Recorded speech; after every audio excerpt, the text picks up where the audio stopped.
황기찬은 가족들과 함께 회장 당선 파티를 열고 있었습니다. 역시 우리 아드님이 최고입니다. 노숙자도 황기찬을 자랑스러워하며 기쁨을 만끽하고 있었습니다. 그런데 이때 황기찬은 퀵서비스로 우편물을 받았습니다. 그 안에는 서류 한 장이 있었습니다. 그것은 강재인이 황기찬에게 보낸 것이었습니다. 황기찬은 그 서류를 보고 큰 충격을 받았고 옆에 있던 노숙자도 그 서류를 보고 경악하며 바닥에 쓰러졌습니다. 과연 황기찬과 노숙자는 무엇을 본 것일까요?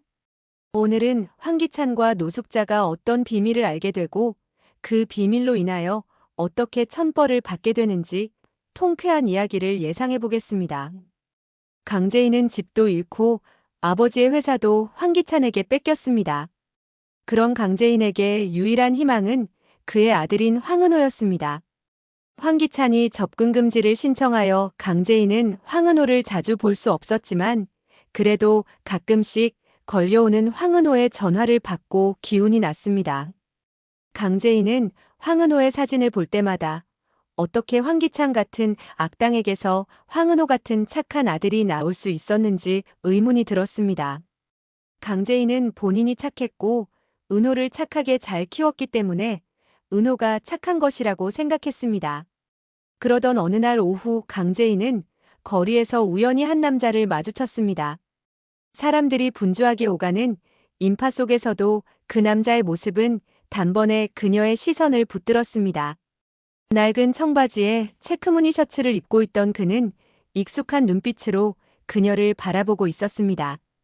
제인아, 너 맞지? 그의 목소리는 너무도 익숙하고 다정했습니다. 강재인은 몇 초간 말을 잇지 못하다가 천천히 입꼬리를 올리며 대답했습니다. 민수야? 민수 맞지? 어머, 어떻게 여기서? 박민수. 그녀의 첫사랑이자 헤어짐의 아픔을 남겼던 그 이름. 그는 여전히 따뜻한 눈빛과 조용한 말투를 지닌 채 그녀 앞에 서 있었습니다. 마치 시간이 거꾸로 흐른 듯 두 사람은 서로의 얼굴을 바라보다가 근처에 있던 작은 카페로 들어갔습니다. 은은한 재즈가 흐르는 창가 자리에 앉은 두 사람. 따뜻한 커피 잔에서 피어나는 김처럼 오랜 기억들이 자연스럽게 되살아났습니다. 넌 하나도 안 변했네. 여전히 눈빛이 따뜻해. 넌 예전보다 더 단단해진 것 같아. 삶이 많이 힘들었지? 민수의 말에 강재인은 고개를 끄덕이며 미소 지었습니다. 그러다 문득 그의 얼굴을 바라보던 그녀의 눈동자가 떨리기 시작했습니다. 그의 눈매, 코끝, 웃을 때 생기는 보조개까지. 전부 어디서 본 듯한 느낌이었습니다. 그 순간 강재인은 황은호의 사진이 뇌리를 스쳤습니다.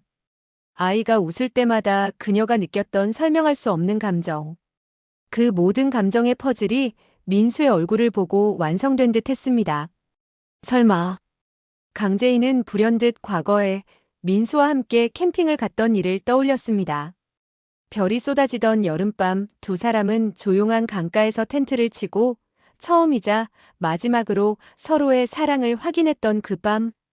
그리고 얼마 지나지 않아 평범한 남자와 만나지 말라는 최자영의 강한 반대로 인해 두 사람은 이별하게 되었고 얼마 지나지 않아 그녀는 황기찬과 결혼을 하게 되었던 것이었습니다. 밤새 뒤척이던 강재인은 결국 결심을 했습니다. 그녀는 박민수와 다시 만났을 때 일부러 머리카락 몇 가닥을 챙겨두었고 그것으로 은호와의 유전자 검사를 의뢰했습니다. 며칠 뒤 결과지는 잔인할 정도로 명확했습니다. 부모 자식 관계 일치. 강재인은 충격의 말을 잇지 못했고 눈물 속에서도 기묘한 안도감을 느꼈습니다. 은호는 황기찬의 아이가 아니었어. 그녀는 거울을 보며 작게 중얼였습니다.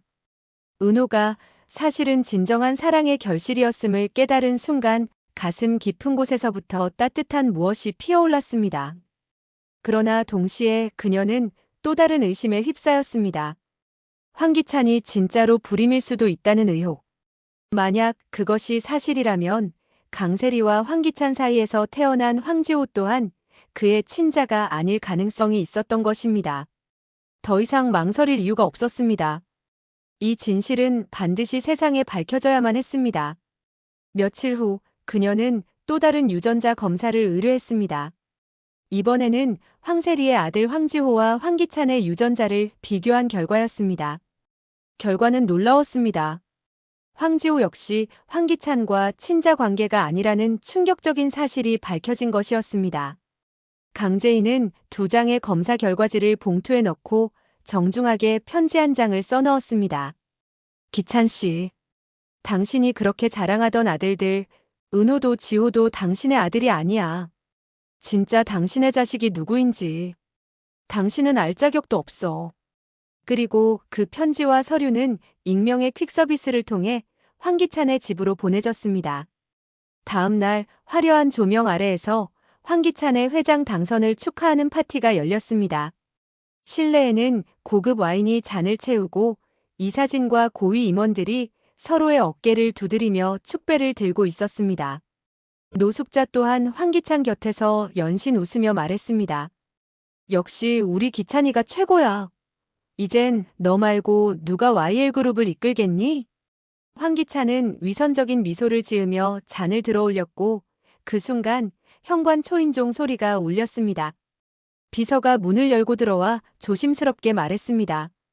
회장님, 퀵서비스로 도착한 우편물이 있습니다. 지금은 바쁘다니까. 무슨 우편물? 하지만 비서는 회장의 이름이 적힌 등기봉투라는 말과 함께 편지를 전달했고 황기찬은 귀찮은 듯 그것을 받아들었습니다. 그는 잔을 내려놓고 봉투를 열었습니다. 그리고 그 순간 회장실 전체의 분위기는 얼어붙었습니다. 서류를 바라보던 황기찬의 얼굴은 순식간에 창백해졌고 손에서 미끄러진 결과지는 바닥에 툭 떨어졌습니다. 뭐야, 이게 무슨... 은호와 지호가 내 아들이 아니라고? 그의 입에서 흘러나온 말은 모두를 당황하게 했고 노숙자가 다급히 떨어진 서류를 주워 읽었습니다. 그녀의 손이 떨리기 시작하더니 얼마 지나지 않아 그녀는 입을 떡 벌린 채 말을 잇지 못했습니다. 그녀의 눈은 커졌고 얼굴이 하얗게 질리더니 결국 의식을 잃고 그대로 바닥에 쓰러졌습니다. 사람들은 소리쳤고 곧바로 구급차가 호출되었고 노숙자는 중태의 상태로 응급실로 이송되었습니다. 진단명은 심근경색과 뇌출혈이었습니다. 한편 황기찬은 서류를 손에 쥔 채 강세리를 향해 으르렁거리듯 말했습니다. 너 지금까지 날 속인 거야? 어떻게 이럴 수 있어? 강세리는 당황했지만 곧 고개를 빳빳이 들고 말했습니다. 당신이 나한테 진심이었던 적 있었어? 당신도 나 속였잖아. 나도 그냥 그렇게 산 것뿐이야. 좋아, 이혼이야. 당장 이혼하자고. 이딴 가짜 가족놀이 이제 질렸다고. 결국 황기찬은 강세리에게 이혼을 통보했고 격분한 강세리는 마지막 복수를 시작했습니다.